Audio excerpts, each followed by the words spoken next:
You, the men and women of the CIA, are the eyes and ears of the free world. You are the tripwire. The CIA is a state-sponsored terrorist association.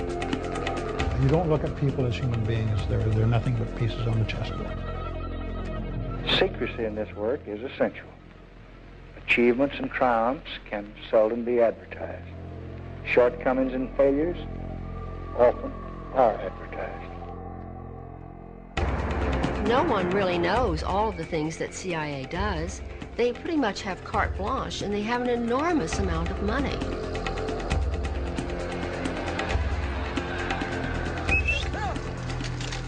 You know, maybe I'm overly naive, but I don't see what would be wrong with that. We need more intelligence, not less. We must not diminish our intelligence. The CIA is not really an intelligence agency. It's a covert action agency. The CIA has been involved in assassination and torture behind the scenes all through its history. The Cold War is over, but many new dangers have taken its place. The decisive advantage United States intelligence provides this country is therefore as important as it has ever been.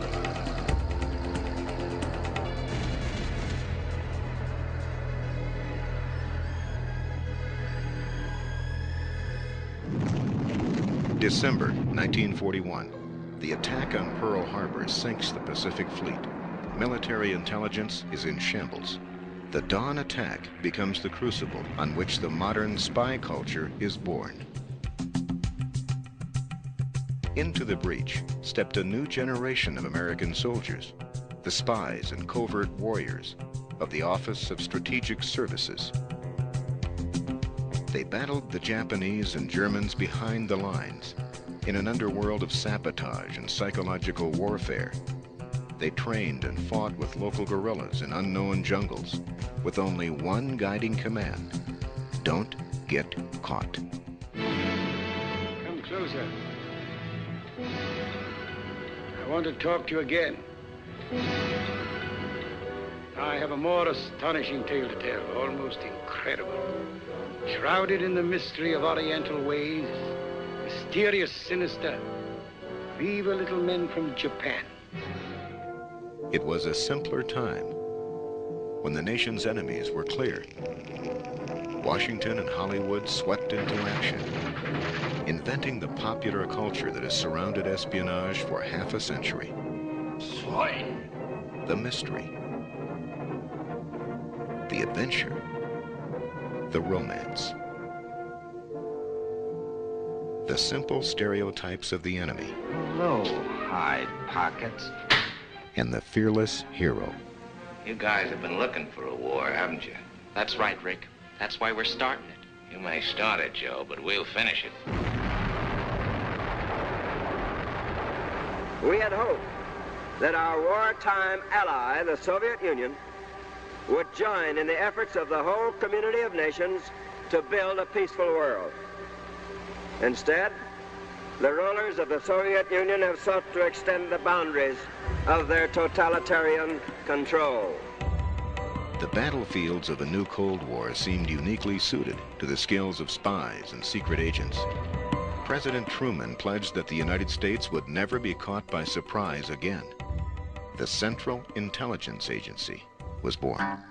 It was considered the Cadillac of government agencies, and they mostly hired from Ivy League colleges. The cost of freedom is always high, but Americans have always paid it.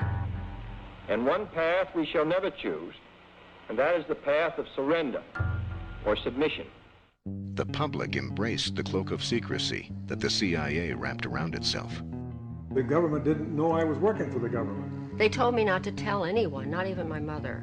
I couldn't tell my children. My wife didn't even know what I was doing. Who were these agents? And what were they doing in Guatemala and Iran? How did patriotic Americans from Main Street neighborhoods get caught up in the overthrow of foreign governments? What were they doing in places like Ecuador and Vietnam, where the CIA organized torture and assassination? These are the stories of former agents who dared to break away from the CIA. I was so disillusioned about my country because I believed it was like my country right or wrong, but my country was wrong so much of the time. I've lost my first-class citizenship. I've lost the respect probably of a lot of friends. I've gained a lot of enemies. I think CIA ex-members, somewhat like myself, who leave and tell their stories, it's a very painful process, but I think they are feeling that they're doing a higher duty, if you will. They're not just quitting and leaving and being quiet. They're quitting and expressing their conscience. Here is something that we've done that is terrible, and here's something that must be stopped.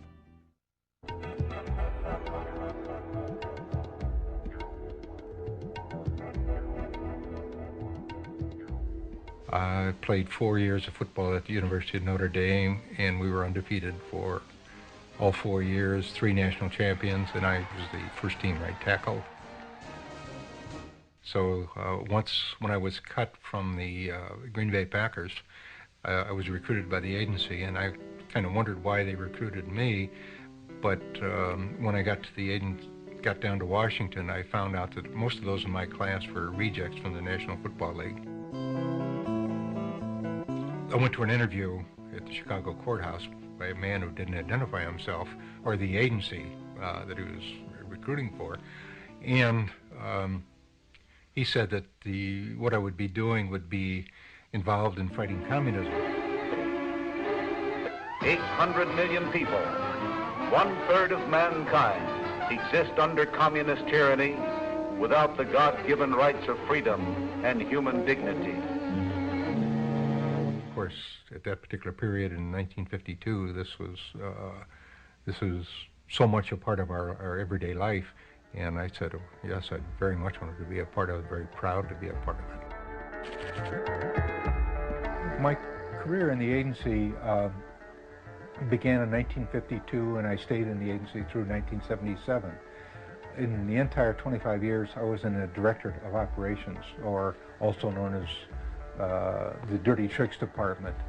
My second tour in Thailand was probably the most important, where I was assigned to work with the provincial police, which is a 50,000-man national police force, in developing an effort to counter the growing insurgency and to gather intelligence on that insurgency. And the program there was to interview or interrogate everyone in the village over the age of, say, 12. And in the process, we found out that the Thai Communist Party was much larger, much more active, much more effective than had ever been reported before. My initial reports received glowing commendations from everyone. And then all of a sudden, the program was shut down and I was sent home, and I couldn't understand this. I know now why they didn't want this information to be reported. Because if they acknowledged that the Communist Party in Thailand consisted of thousands of organized villagers, then they would have to have told the same truths about the communist movement in Vietnam, when the strength there of the communist movement was in the millions. And if we had ever admitted that, there would have been only one solution to what was going on in Vietnam, is to shut down the war and come home. We could not win. Men of the 101st Airborne Division land in Cam Ranh Bay. Intelligence on Vietnam was doctored to support the ongoing war there, and I could see that the situation in doctoring intelligence was universal. Now these reinforcements head for where the action is supposed to be. For according to current policy, the emphasis is to be on direct combat rather than on advisory duty. Wherever the agency had a covert action role or a policy role to implement, its intelligence was distorted, shaped, created to support that policy. It was, in many, many cases, it was nothing but fiction.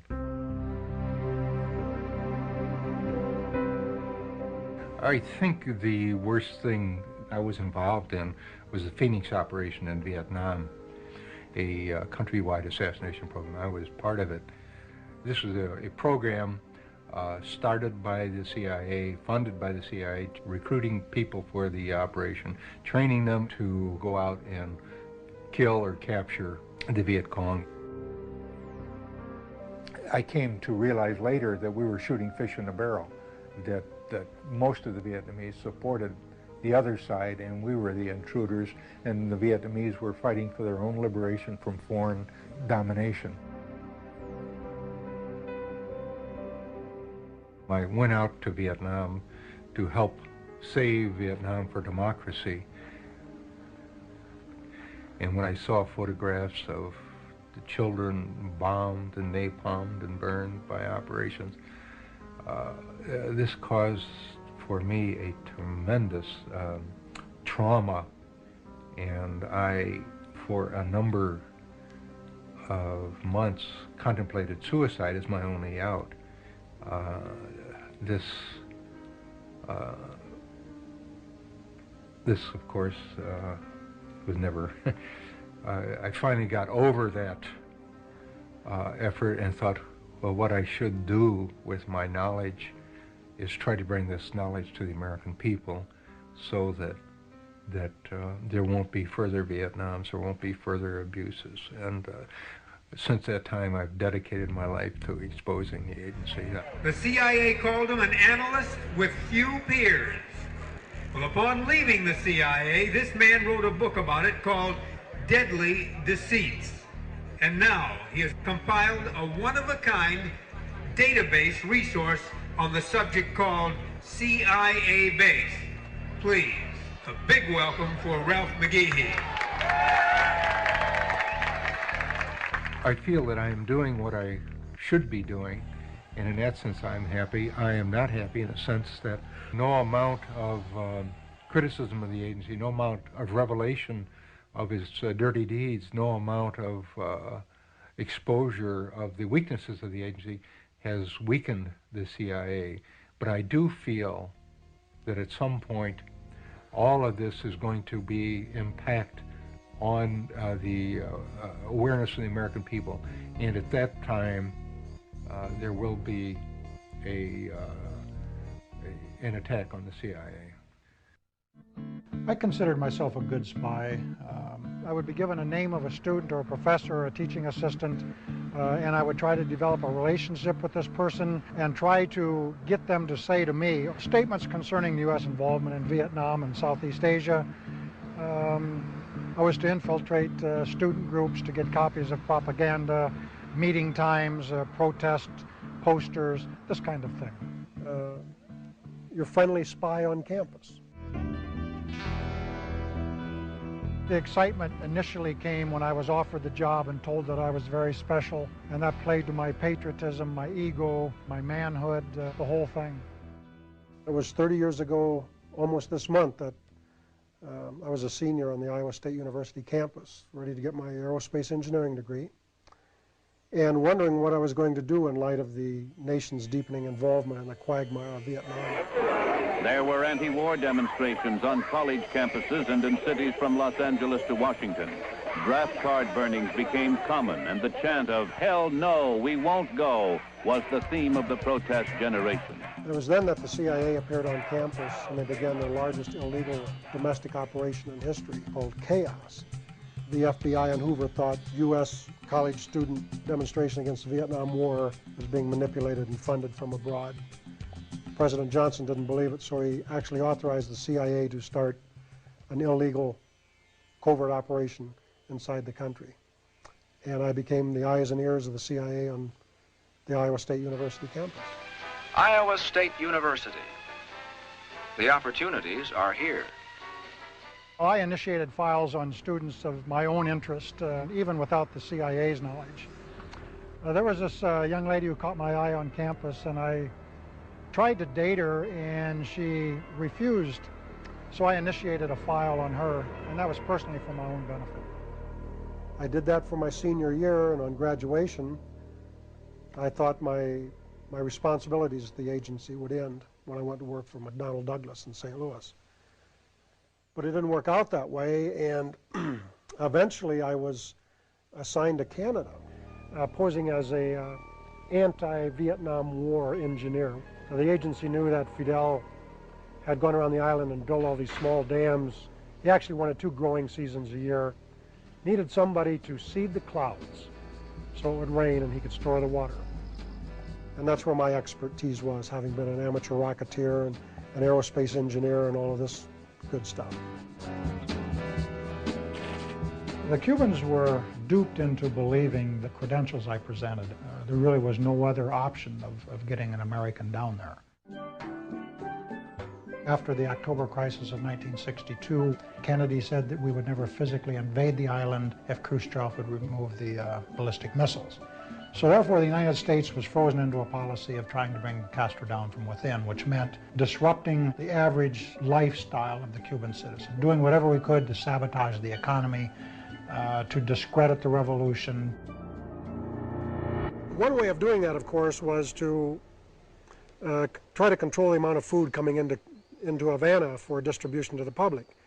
And if we could do that by puncturing tires on a truck loaded with tomatoes for the market, or if we could cause a truckload of whatever, onions or fresh fruit or meat to become putrid or be stolen or contaminated on the way into town, we would do that.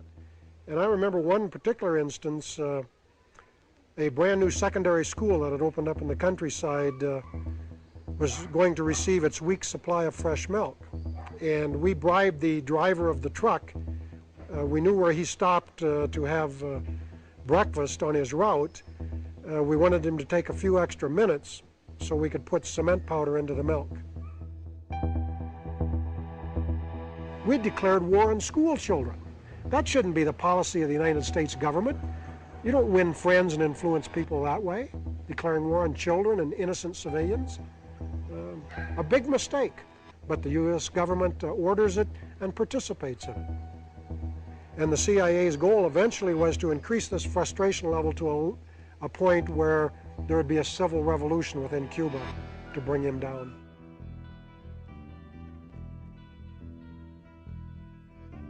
I think from almost the outset I had reservations about what I was doing in Cuba.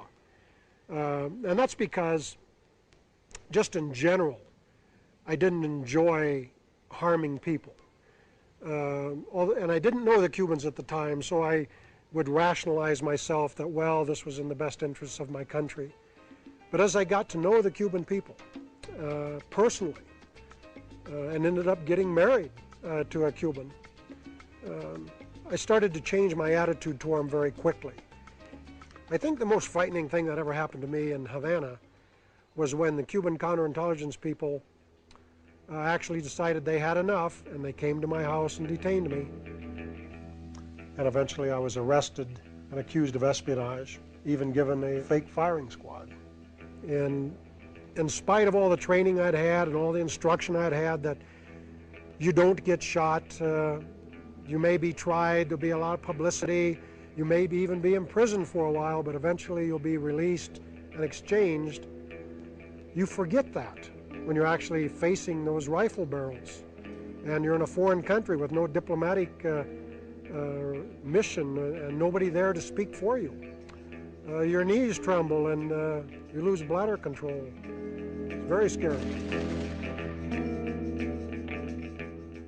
Now, hindsight is something I think we all enjoy, and I just wish we could switch it around and use it as foresight. But in hindsight, yeah, if I could go back and change things, I'd have to go back 30 years to 1965 in my senior year and refuse the offer that was made to me by the CIA and take my chances with the draft and have pursued my engineering career. It certainly would have been a better life than what I had. I wouldn't have the memories that I have of the things that I've done to people and countries, and all of it in the name of the United States and under its flag. For many years, I didn't even tell my friends I worked for CIA because I was embarrassed. It's colored my life. It always will. It's like a shadow that falls over my life all the time. I still, if I say anything against them, I turn around wondering if I'm being followed.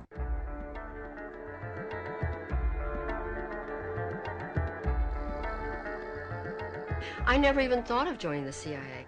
First of all, I thought I probably couldn't get in because it was considered the Cadillac of government agencies, and they mostly hired from Ivy League colleges, and I was just out of high school, went right to work for the Veterans Administration. And actually it was the typewriter repairman came in to repair my typewriter one day, and he said, you know, you shouldn't be working here, you should be working at a nicer place. They test you a lot. Huge testing. I mean, when you're put into this personnel pool, there are probably 2 or 3 weeks of tests where it's all day long, every single day. And there are IQ tests, there are personality tests. The questions that bothered me the most was when I took the polygraph test. And in the polygraph test, they ask you such incredibly personal questions. For instance, they asked me if I was a virgin. And I was 18. And I thought, what business is it of theirs whether I am or not? And I was rather embarrassed to tell them that I was, because I don't think any of my girlfriends were. I was raised very strict. There were very few women at CIA who were other than secretaries. It was very sexist. It was the male establishment, the white male establishment. I asked a couple of times why it was that there were no blacks there and why there were no gay people there, although they didn't call them gays in that time. In those days, I think they called them queers in those days. And they said because homosexuals could not be cleared because they could be blackmailed. They said that blacks couldn't be cleared because blacks just weren't, they were just still too primitive. They just weren't usually smart enough. And they didn't have the kind of background that white people had. I mean, I didn't think that much at the time because it was like sort of standard operating procedure. But when I think about it now, I'm really quite shocked how you probably would never get a job if you were black. I was assigned as a secretary in the audio surveillance division. They were experts on listening devices and hidden microphones and that sort of thing. I did also very often help the operatives get the documents that they needed. Once in a while I'd have to make a quick trip to State Department to pick up their passports. And sometimes if we couldn't get the passports in time, then I'd have to go over to Graphic Arts Reproduction Division so that they could forge one for them. Most of them were artists in there, but they were recruited from prisons because they were forgers, and they were master forgers. They were people who knew how to forge money, and they forged all kinds of things. That's how they made their living. And so the FBI would arrest them, and then the CIA would come and spring them.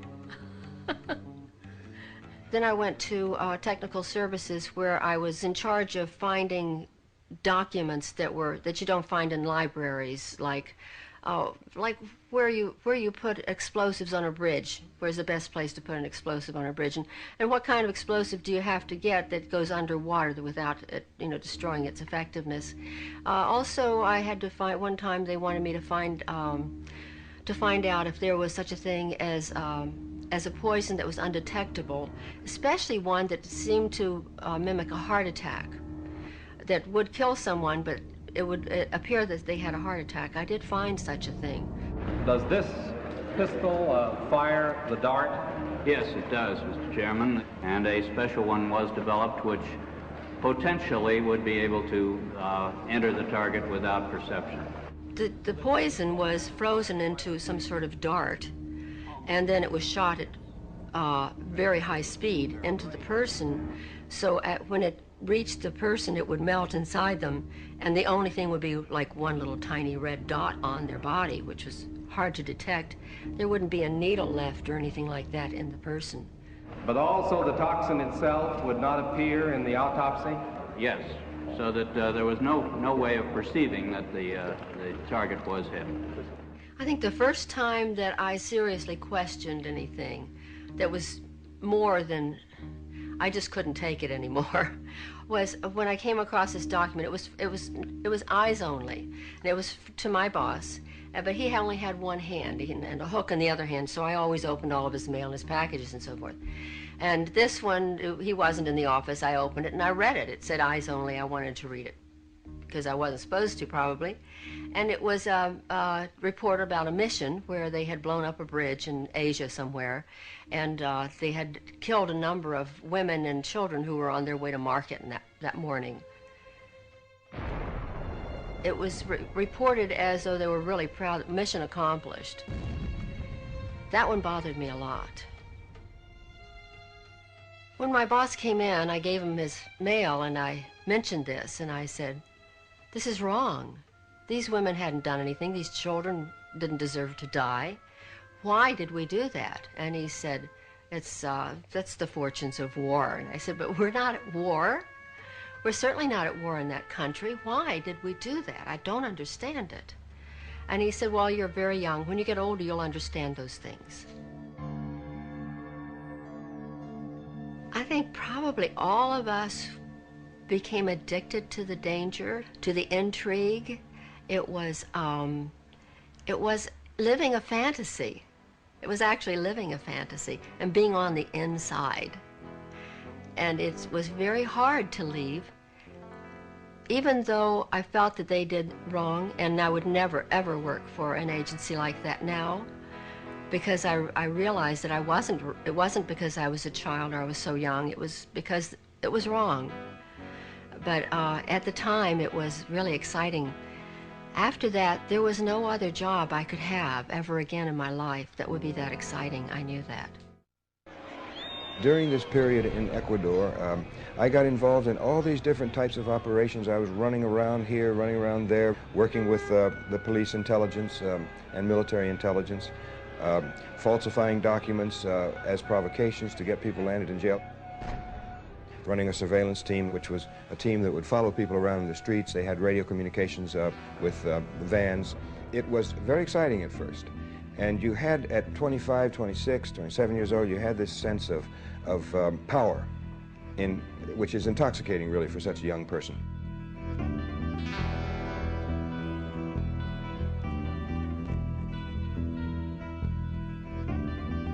My motivation was partly the youthful romantic aspect of it, which was the idea of secret work, of being abroad in strange cultures and communities, but patriotism was also a very strong motivation.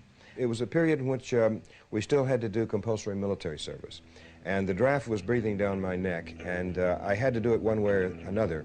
And the CIA told me that if I hadn't done my military service, I could do it within this secret program that they had with the Pentagon, and I would become an officer and so forth. And I thought that might be more interesting than washing dishes and peeling potatoes for a couple of years as a draftee.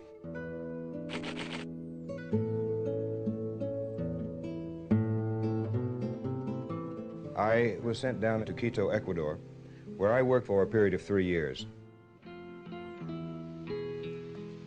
Poverty breeds anger and despair. Anger and despair are ingredients of violence, of lawlessness, of revolt.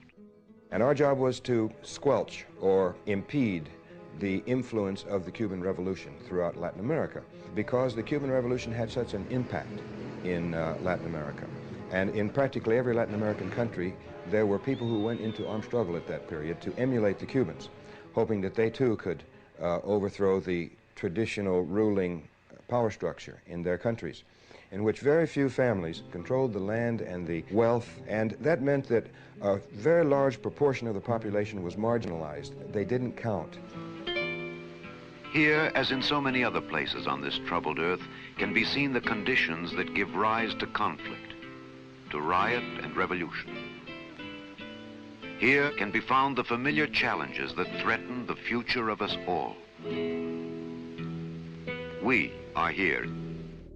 When I was working in Uruguay, it was a complicated period. The trade unions and students were out in the streets all the time, and there was a state of siege imposed. And we wanted to stop these lightning demonstrations, which were making our police look bad. And so one of the leaders of these squads of the Communist Party was Oscar Bonaudi. And I had him arrested. It was supposed to be simply preventive detention. But on that Sunday morning, I knew he was under arrest, and I didn't know what was happening, but we were sitting in the room as the chief of police was reading a document I had written to attribute all this violence and unrest and strikes to the Soviets. It was false, but it was very credible the way I'd written it. And then these sounds began to come through the walls, and it was a low moaning sound, and I wondered to myself as it got louder and louder, and the chief was embarrassed, whether it was the guy whose name I had given. And he told me the story that yes, it was Bonaldi, and that one of the most sadistic of the high-level police officers had ordered his interrogation and torture that Sunday morning. But it was a horrible sound. I'll never forget it. It's just awful to hear that moaning and groaning and screaming coming through the walls. I began to question the work. The initial thrill of being on the inside, of having this secret power, of knowing things that individuals and governments try to hide, had faded. By the time I got to Mexico, I already had all the political reasons to leave. I met an American woman who had lived in Mexico for many years. This would be October of 1967. And at dinner, she suddenly went into a tirade about Che Guevara because he had just been killed. He'd been captured and executed, and it was just out in the papers that day. And so she was furious. She went into this tirade about this horrible, stinking CIA that had murdered the best hope for Latin America in generations. And she loved Che Guevara. She thought he was the most wonderful man in the world. And I was in love with her, and she was in love with me, and I thought to myself as I sat there at dinner, I said, wow, what am I going to do? And so the upshot is that she was the personal factor which led me actually to say, I'm quitting now.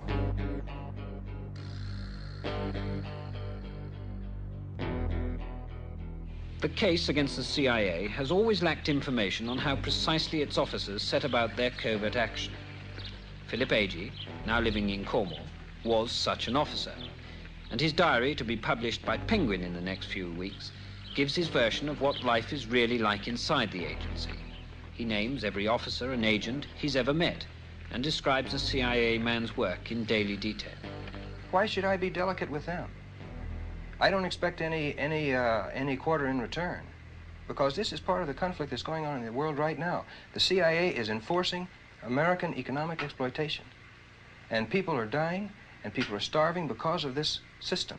In actual fact, what had happened is Henry Kissinger had intervened secretly with the British government to force them or pressure them to deport me and to cause me all these problems, because not only was I deported from Great Britain, but that was followed by a kidnapping and deportation by force from France, plus Holland and Italy and Germany and Norway would not let me in. And so over a 2-year period, they were constantly pressuring these governments, which had no provocation from me at all.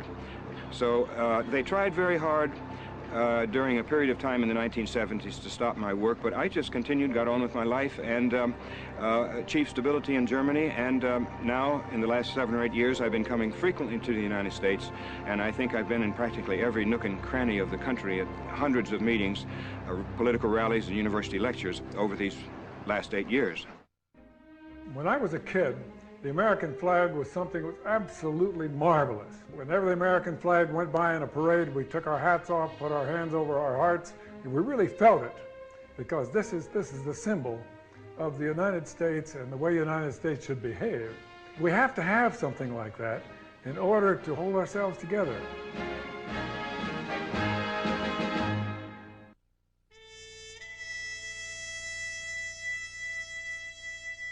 In those days, the Depression was really seriously affecting everybody, and me too.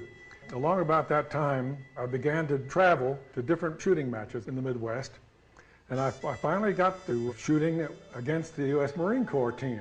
And I used to beat the Marines, every one of them, and the captain of the Marine team came to me and said, son, he said, have you ever thought about enlisting in the Marine Corps? And I said, no, Captain, I never have. And he said, well, I tell you what, if you would enlist in the Marine Corps, when you're finished the training in Parris Island, I'll see that you're assigned to the Marine Corps rifle and pistol team. And I said, geez, you know, I'll be getting paid for shooting. I was scared stiff, of course, And we went up there and went in the Commandant of the Marine Corps' office. So we said, this young man is a specialist in marksmanship training, and we would like to commission him in the Marine Corps. I said, commission? Oh my God. He says, we've never done anything like that before, commission man from civilian life. And he said, well, sir, I think this is the time to do it. He scratched his head. He said, I think you're right. Young man, you're a second lieutenant in the Marine Corps. I said, oh my God, this is terrible. I went through World War II as an officer of the Marine Corps, came back, and one night the doorbell rang, and I went, here's a nattily dressed man in his nice suit and a snap-brim hat, and he said, may I come in? And I said, well, I think you better identify yourself. Who are you? Well, he said, I know who you are, and you've been recommended very highly to our organization. I said, what's your organization? Well, I'm not at liberty to tell you what the organization is. And I said, this is crazy. So I said, well, come on in. He was a little guy, and I thought I could handle him pretty well. And they said, you have been accepted in our organization, and we want you to go to Central America. And I said, what? Central America? Come on. So that's how it happened. And then I joined this group that went to Central America, and I found out that I was supposed to be in charge of overthrowing a government in Central America. And you know, it doesn't sound right. And I said, well, what's the government? Well, we don't want to go into it too deeply here yet. I said, well, I think maybe we better forget the whole thing. Oh, no, it's not very important. So finally, he did let out that we were going to overthrow the government of Guatemala. Well, now, I had been to Guatemala before, several years before that, because I was a member of the U.S. Olympic team, and we were requested to go down and help organize the games, the Central American and Caribbean Games. Doves are released, living symbols of the peace and friendship among the 22 nations represented. So I knew people down there. I knew this gentleman by the name of Arbenz, and the CIA was going to have me overthrow these friends of mine. Well, they explained to me that this is extremely important to the security of the United States. When they pull that, you know there's something wrong, because the United States is so secure and nobody's ever going to do anything to it. Anyway, so I said, well, okay, I'll do it. And we organized a group of dissident Guatemalans, armed them and trained them minimally, and sent them off up to overthrow the government. Fighting ends in Guatemala. These rebel troops, backed by air power, have compelled the ousting of Guatemala's pro-communist regime and have won a ceasefire from government forces. That red rule in Guatemala is over is grimly symbolized by the determination of the insurgents themselves and by this effigy of ex-President Arbenz, who led the country. The sign reads, "Go back to Russia." You know, there were some people during the Arbenz regime that said that there was a question as to whether it was truly a communist regime and as to whether it was controlled by Moscow.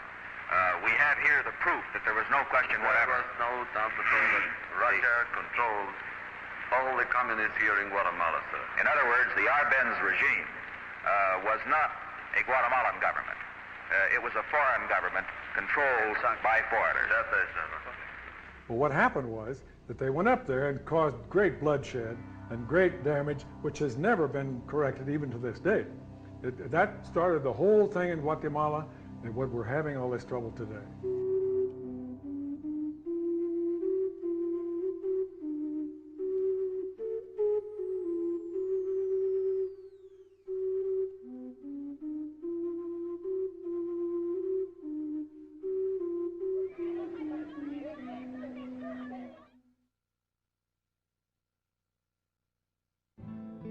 The only thing that can be done, of course, is to work with our Congress, because everything that happens in Latin America or any place else in the world begins in our Congress. Now look, are you in favor of killing somebody that you don't know?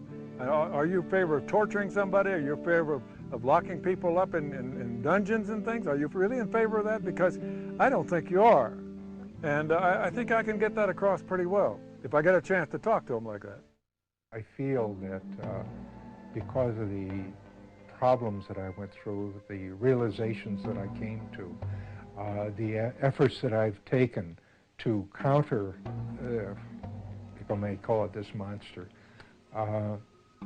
that I am contributing so much now that I could not have contributed had I not joined the agency. There's no way I can make amends, but certainly helping in this effort to expose the abuses of our intelligence services, perhaps in some small way will help pay that debt.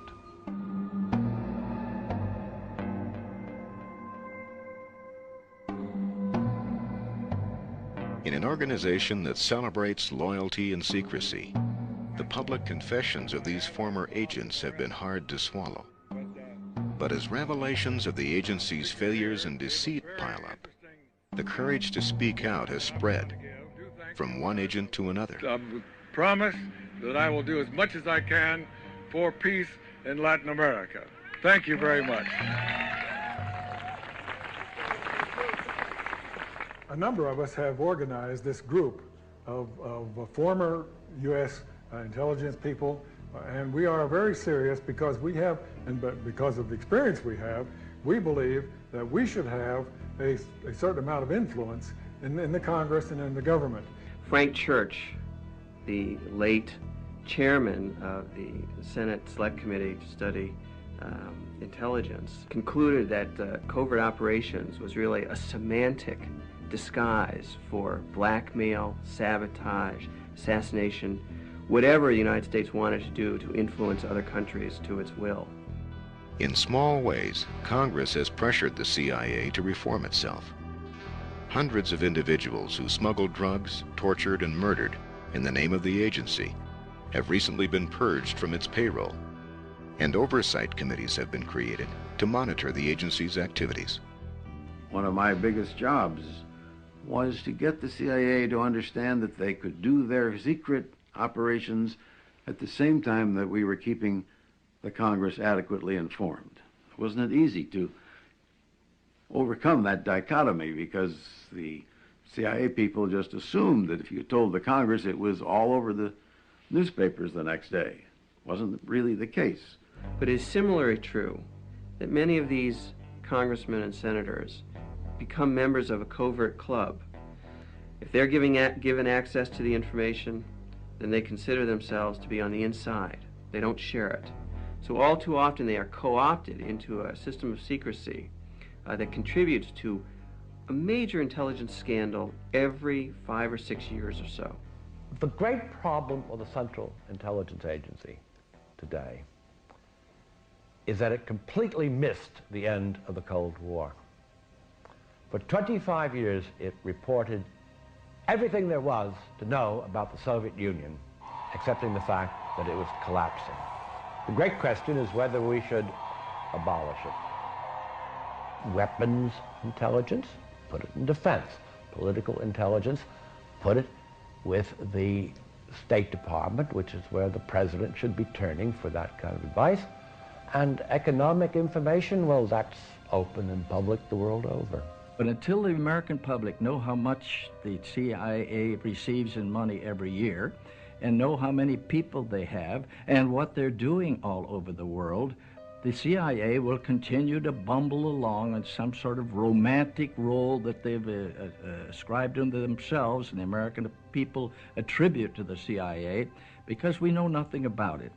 I believe that what is happening right now is that there is more and more information about CIA coming out with freedom of information, and some of the things that have been released declassified.